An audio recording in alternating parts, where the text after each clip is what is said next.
연말 한산한 증시 분위기가 연일 이어지고 있습니다. 제한된 자금 가운데 제한된 종목들만 오름세를 나타내면서 주목받기 일쑤인데요. 따라서 큰 흐름보다는 좀 더 미세하게 세부적으로 전략을 세우는 것이 최근 장에서 승리하는 법이 아닐까 합니다. 오늘 장에서도 좀 자세하게 들여다볼 수 있도록 여러분들의 현미경이 되어드리는 개장은 증권통, 오늘도 핵심 뉴스 먼저 살펴보겠습니다. 첫 번째 소식입니다. 간밤 마감한 뉴욕 증시입니다. 4주 만에 하락으로 마감을 했는데 하락은 아니고요. 거의 제자리 걸음 수준으로 보시면 되겠습니다. 큰 폭의 하락은 아니었습니다. 약간은 숨고르기 쉬어가는 모습으로 이 월가에서도 평가를 하고 있는데 다우가 0.07% 하락이고요. S&P 500 지수 0.2%, 나스닥 0.16% 하락입니다. 큰 폭의 하락 움직임이 나타나지는 않았고 지수 역시도 이 제자리 걸음 양상을 띠고 앞서서 워낙에 좀 강하게 랠리를 펼쳐왔기 때문에 또 에너지가 다소 소진된 구간입니다. 따라서 종목별로 조금 더 분석이 필요하다라는 부분은 우리 증시나 월가나 동일하게 나타나고 있습니다. 종목별로 세부적으로 보자면 M7, 매그니피센트 7개의 종목 다소 희비가 엇갈렸습니다. 최근 국내 증시에서도 대형주들은 1% 안팎의 제한된 움직임을 나타내는 경우가 많은데요. 간밤에 미 증시에서도 이 7개 종목군 대체로 그랬습니다. 상승과 하락 1% 미만의 움직임을 보여주는 경우가 대부분이었는데요. 대표적으로 보자면 마이크로소프트 사상 최고치를 다시 썼습니다. 0.31%, 물론 퍼센트로는 많이 오르지는 않았는데 가는 길마다 이제는 계속 기록이 되고 있습니다. 378.61달러의 거래를 마치면서 사상 최고치 썼고요. 이전 고점은 지난 22일에 기록했던 377.85달러인데 이 부분을 넘어섰고 장중 고점 역시나 나왔습니다. 이로써 시가총액은 2조 8,140억 달러가 됐습니다. 이 시가총액 1위 애플을 바짝 따라붙고 있는 상황입니다. 다음으로 엔비디아입니다. 엔비디아 1% 올랐습니다. 이 멜리어스라는 IB 쪽에서요 레포트를 내놨는데 아직 주가 상승 여력 충분하다라면서 매수 의견을 유지했습니다.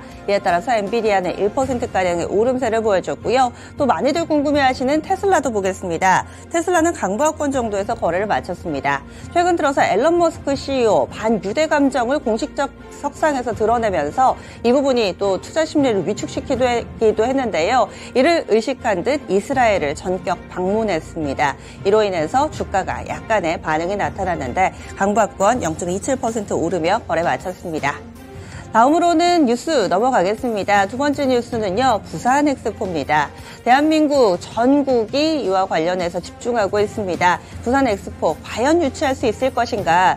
9년 동안의 염원이라고 하는데요. 바로 그 운명의 날 D-Day입니다.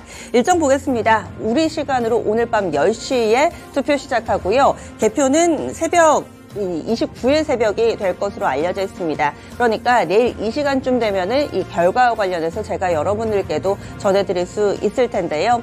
과연 이 부분이 어떻게 될지 우리는 이 결과를 모르는 채 대응할 수 있는 마지막 날이 바로 오늘입니다. 따라서 부산 엑스포와 관련된 테마주들의 동향, 변동성이 커질 만한 그런 일정이 있다라는 점 함께 말씀드리고요.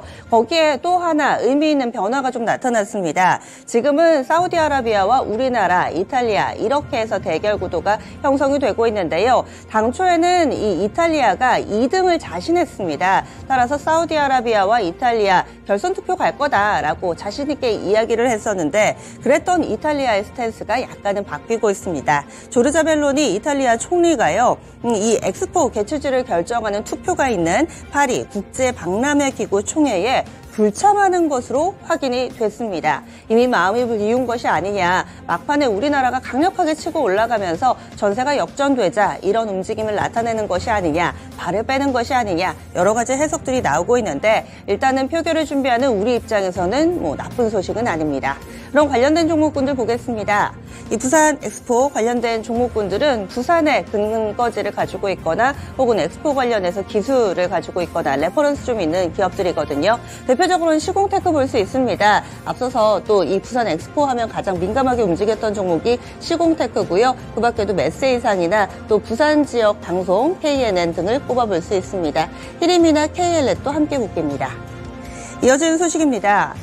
다시 전 세계가 중국을 주목하고 있습니다. 워낙에 이 몇 년 전 코로나로 인해서 전 세계가 암흑기를 겪었기 때문에 이번에 재현되지 않을까라는 우려가 상당한 건데요. 불과 한 달 전만 하더라도 우리는 이 중국 일부 지역에서 확대되고 있는 폐렴을 마이코플라스마라고 불렀습니다. 하지만 최근 들어서는 이렇게 부르지를 않죠. 왜냐면은요, 약간의 증상이 좀 차이가 있다고 합니다. 현재 중국 지역에서는 어린이를 중심으로 해서 계속해서 좀 확대돼 가고 있는 상황인데, 이와 관련해 중국 정부가 공식적인 발표를 내놨습니다. 모니터링을 한 결과 최근에 발생하고 있는 호흡성 이 감염병 질환은 인플루엔자를 위주로 한 것인데, 여기에다가 리노바이러스나 마이코플라스마 폐렴, 그리고 호흡기 세포 융합 바이러스, 아데노바이러스, 이것이 모두 다 복합적으로 작용을 한 것이다. 그리고 코로나를 지나오는 기간 동안에 이 국민들의 면역력이 떨어져 있어서 그래서 빠르게 확산되는 것이다. 크게 우려할 상황은 아니다. 그리고 이 부분을 잡기 위해서 여러 가지 방역적인 힘을 쓰고 있다라고 중국 정부가 발표를 했습니다. 하지만 이 주변국에서는 이미 우려의 목소리를 높이고 있는데요. 대만에서는 중국을 방문하는 자국민들에게 백신 접종을 이야기를 하고 있고요. 그리고 또 인도 지역에서도 예의주시하고 있고 비상사태에 대비하고 있다라는 공식적인 발표를 내놓기도 했습니다. 어제 국내 증시에서도 관련된 종목군들이 오후장 급등하는 모습을 보여주면서 다시 이와 관련된 우려가 고조되고 있습니다. 대표적으로 보자면 메가이CS 이 종목 30% 정도의 오름세 보여줬고요. 그리고 국제약품이라든지 위더스제약, 광동제약, 병동제약까지 2에서 두 자릿수대까지 모두 다 상승하면서 거래를 마쳤습니다. 중국 지역에서 이 병증이 어떻게 좀 확대돼 나가는지, 그리고 또 국내 관련된 종목군들, 워낙에 좀 변동성이 큰 종목군이니만큼 빠르게 뉴스 체크해 보겠습니다. 다음 소식 넘어가겠습니다. 물가가 또 오르나 싶었는데 뭔가 정부와 또 민간 쪽에서의 줄다리기 양상 가운데서 하나의 해프닝이 있었습니다. 어제 오전, 아마 지금도 기사 찾으시면 있을 겁니다. 오뚜기 쪽에서요, 이 3분 카레를 비롯해서 24개의 이 식품에 대해서 가격을 올리겠다라고 발표를 했습니다. 어제 오전에 있었던 발표인데요. 그리고 나서 오후에 이를 철회하면서 없던 일로 했습니다. 이와 관련해서 자세하게 보면은요, 당초에 오뚜기에서 발표했던 건 12월 달부터 이렇게 가격을 올리겠다고 이야기를 했었는데, 그 내막을 보자면 언론 보도로 인해서 이 이목이 쏠리자 전격 철회를 결정을 했고, 또 오뚜기 측에서는 이와 관련해서 어려운 경제 상황 속에 민생 안정에 동참하려는 결정이다라고 설명을 했습니다. 앞서서 보시면은요, 이 정부 관계자가 라면값, 그리고 또 윤석열 대통령도 직접적으로 라면 가격 비싸다, 원재료 가격 내렸는데 왜 가격은 그대로냐라고 이야기를 하면서 한 차례 라면 업계 주가도 들썩이고요, 또 눈치 보는 흐름을 보여주기도 했었죠. 이것도 같은 맥락으로 해석해 볼 수 있습니다. 어제 주요 뉴스들을 보시면은요, TV방송이라든지 신문에서도 원재료 가격은 하락했는데 판매가가 그대로인 그런 생필품에 대한 보도가 대대적으로 이루어졌습니다. 같은 맥락으로 좀 해석해 보실 수 있겠네요. 그러면요, 관련된 종목 보겠습니다. 라면, 아마 가격을 내리기는 쉽지는 않을 텐데요. 일단은 올리겠다는 오뚜기는 한 발 뺐습니다. 나머지 업체들도 이런 상황 속에 압박을 받을 수밖에 없을 텐데요. 삼양식품, 오뚜기, 농심, 대표적인 이 라면 3인방이죠. 마지막 소식 넘어가겠습니다. 양자 키워드가 재차 부각되고 있습니다. 새로 있었던 일은 아닌데 지난 17일에 윤석열 대통령의 이 해외에서의 발언을 대통령실 대변인이 한 번 더 이야기를 하면서 회자가 되고 있는 겁니다. 지난 17일이었습니다. 윤석열 대통령이 미국 샌프란시스코 방문했을 때 스탠퍼드대에서 자담회를 했었고요. 여기에서 국내에서 양자 전문가 지도 한번 그려보자라고 이야기를 했다고 합니다. 이 부분이 이 이도윤 대변인의 브리핑을 통해서 전해졌고, 그래서 양자 관련된 키워드 재차 부각됩니다. 관련주들 정리해 보겠습니다. 그러면 관련된 종목, 대표적으로 가장 빠른 종목이 엑스게이트인데 어제는 좀 밀렸습니다. 우리로 KCS 그리고 오디텍, 이 정도 관련주로 묶어볼 수 있습니다.